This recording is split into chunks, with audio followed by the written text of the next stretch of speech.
Hello, Leo! Mid-July 2024, mid-month of July. Kuha tayo ng ilang maaring kailangan nyo pang mensaheng gabay na marinig. Ano nga bang parating, anong ganap sa mga natitirang araw o linggong ito ng buwan ng Hulyo. Will be straightforward. Leo, anong advice, anong gabay ang kailangan marinig ng taong ito ngayon? Message mid-month, mid-July 2024. Leo. Ikat natin into 3 this time. Tayo po ay live na live sa ating YT. I know guys, hindi nyo nakikita yung yung pag-spread natin. Huwag kayong mag-alala. Mapapanood nyo rin po ito. I-upload rin natin to isa-isa. The Two of Swords, Reverse, and the Magician. Both are in reverse. Pero hindi naman kailangan laliman or katakutan, ano pa man. Mensaheng gabay, unang-unang pumasok dito sa aking pakiramdam. Para sa inyo, Leo, kung ngayon pa lang, okay? Parang meron kayong ilang kakulangan na gustong punan. Could be physically, yung affection, or mentally, emotionally, yung love, or financially, the Magician. Ito po ay, unti-unti naman, dito madalas na example ni Moonchild, unti-unti niyong makukumpleto yung ilang rekado sa inyong menudo.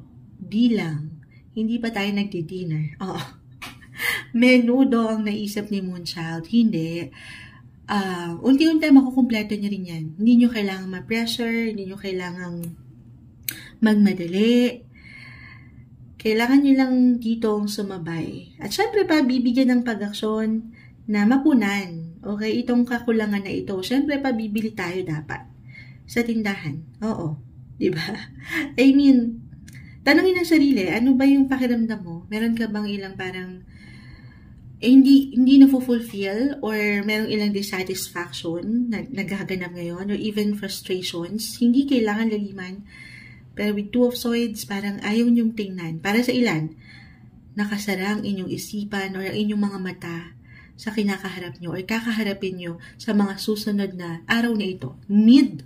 Mid-July lang tayo guys, okay? Hindi po kailangan ma-attach sa kung ano mang sinasabi ni Moonchild dito. Pero be clear, Leo, sa iyong intention.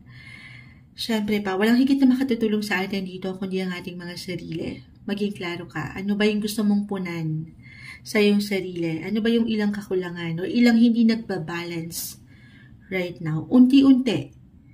Don't be too hard naman sa iyong sarili kasi parang meron ako nakikitang frustration.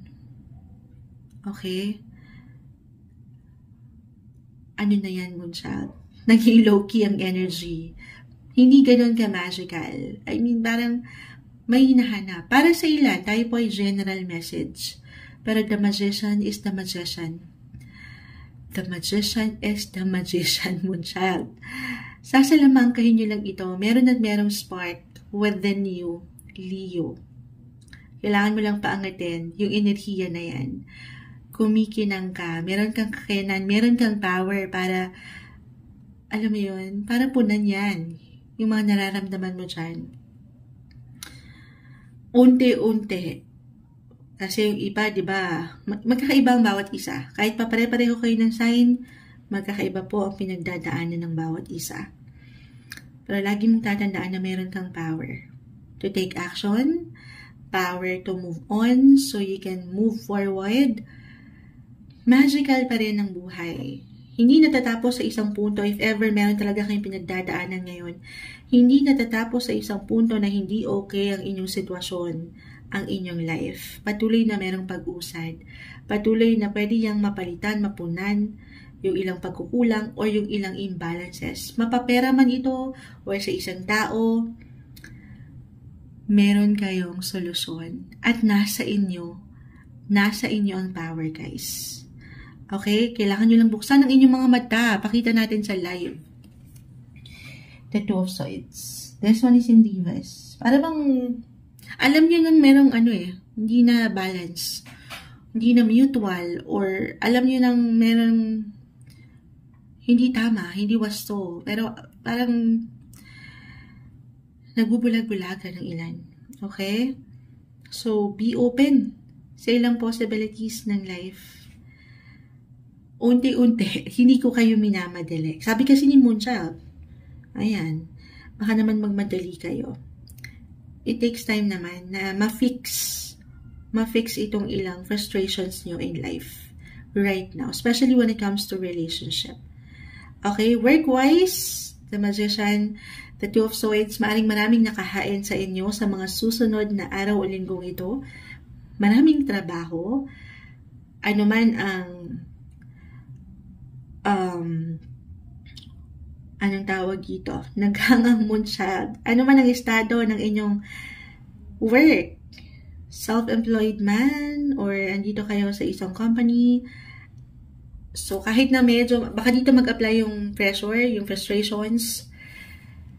Pero ito, sa part na ito maganda kasi umaangat yung patuloy na trabaho, yung blessing of work, di ba? Pero, ang maganda dito, uulitin ko, nasa inyo ang power. Kaya marahil maraming trabaho kasi alam nila, alam ng yung boss, alam ng someone na pinagkakatiwalaan kapag dating sa work, na ito ay magagampanan mo, mahaharap mo. Kasi nasa iyo yung ilang tools, yung ilang kasangkapan, yung ilang kagalingan. Meron kang lakas. Okay? I feel dito when it comes to career, relationship, sabi ko nga, magical, the Magician, sasalamangkahin ang inyong ginagawa or kinakaharap na sitwasyon. Easy peasy lang ito sa inyo. Madali lang to. I mean, alam nyo na to. Alam nyo na sa inyong mga sarili, kailangan nyo na lang buksan ang inyong isipan, ang inyong puso. Na tingnan, okay? Na tingnan yung ilang magagandang posibilidad sa inyong buhay. Sa true lang, patungo kayo sa success, guys. I-claim natin ito. Okay? Basta, gamitin nyo ang patuloy na pag-aksyon nyo sa paraan na mapapaangat nyo yung inyong mga ideya, yung malilikhaing ideya, mapamaraang pag-aksyon, para mga dito yung magical, yung inyong mga imagination, kakaiba ngayon. Kailangan nyo lang pahintulutan ng sarili kasi parang merong nagpipigil sa inyo. So yan po hindi makatutulong. Syempre hindi kayo uusad dyan kung magiging stuck kayo. Be open sa ilang possibilities dahil kumikinang kayo. Nakikita kayo, napupuna kayo, kailangan nyo lang harapin ang mundo. Para sa inyo, ngayong natitirang araw o linggo ng Hulyo, mid-month of July 2024, Leo.